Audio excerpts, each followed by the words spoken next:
પ્રધાનમંત્રી નરેન્દ્ર મોદીએ હુગલીમાં આયોજિત પશ્ચિમ બંગાળ દિવસના કાર્યક્રમમાં લીધો ભાગ. કૃષિ સહિતની વિવિધ વિકાસ પરિયોજનાઓનો કરાવ્યો શુભારંભ. પીએમ કિસાન સન્માન નિધિ યોજનાનો 23મો હપ્તો પણ કર્યો જાહેર. દેશના 9.4 કરોડથી વધુ ખેડૂતોને રૂપિયા 18,880 કરોડથી વધુ રકમની ચૂકવણી. ગુજરાતમાં પીએમ કિસાન સન્માન નિધિ યોજના અંતર્ગત 23મા હપ્તાની જાહેરાતનો રાજ્યકક્ષાનો કાર્યક્રમ મુખ્યમંત્રીની ઉપસ્થિતિમાં ગાંધીનગર ખાતે યોજાયો. 51.28 લાખ ખેડૂત પરિવારોને ચૂકવાઈ રૂપિયા 1,025 કરોડની સહાય.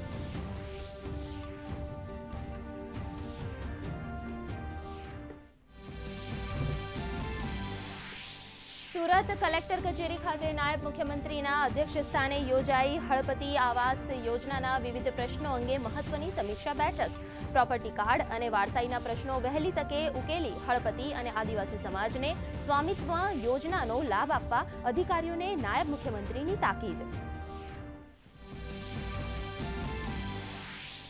નાયબ મુખ્યમંત્રીના નેતૃત્વ હેઠળ જાહેર પરિવહન વ્યવસ્થામાં નોંધપાત્ર પરિવર્તન. જીએસઆરટીસીની 8,000થી વધુ બસોમાં અમલી ક્યુઆર કોડ આધારિત ફીડબેક સિસ્ટમને મુસાફરોએ આપ્યો ઉત્તમ પ્રતિસાદ. 4.7 સ્ટાર સુધી પહોંચ્યું સરેરાશ રેટિંગ. મુસાફરોની સુવિધા, સુરક્ષા અને સેવા ગુણવત્તા કેન્દ્ર સ્થાને. નીટની રી એક્ઝામને અનુલક્ષીને કડક સુરક્ષા બંદોબસ્ત. આવતીકાલે દેશના 551 શહેરોમાં લેવાશે પુનઃ પરીક્ષા. ગુજરાતમાં પણ અમદાવાદ, રાજકોટ સહિતના શહેરોમાં યોજાશે પરીક્ષા. અમદાવાદમાં 23 સેન્ટર ખાતે 10,445 વિદ્યાર્થીઓ આપશે પરીક્ષા. પોલીસ કંટ્રોલ રૂમથી થશે લાઈવ મોનિટરિંગ. ડોલ્ફિનના સંરક્ષણ સંવર્ધનમાં રાજ્યનું મહત્વનું યોગદાન. રાજ્યના સમુદ્ર કિનારામાં 680થી વધુ ડોલ્ફિનની હાજરી. પર્યાવરણ મંત્રી અર્જુન મોઢવાડિયાએ કહ્યું, શિવરાજપુર અને પોશિત્રાનો દરિયા કિનારો ડોલ્ફિન માટે બેસ્ટ સ્પોટ. તો કચ્છના અખાતમાં આવેલો દેશનો પ્રથમ દરિયાઈ રાષ્ટ્રીય ઉદ્યાન ડોલ્ફિનનું મુખ્ય ઘર.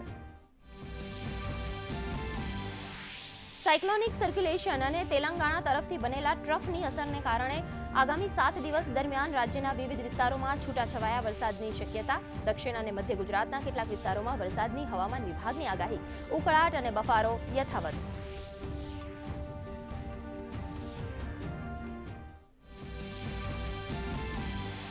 ચેન્નઈમાં વનડે સિરીઝની ત્રીજી અને અંતિમ મેચમાં અફઘાનિસ્તાને વિજય માટે ભારત સમક્ષ મૂક્યું 219 રનનું લક્ષ્યાંક.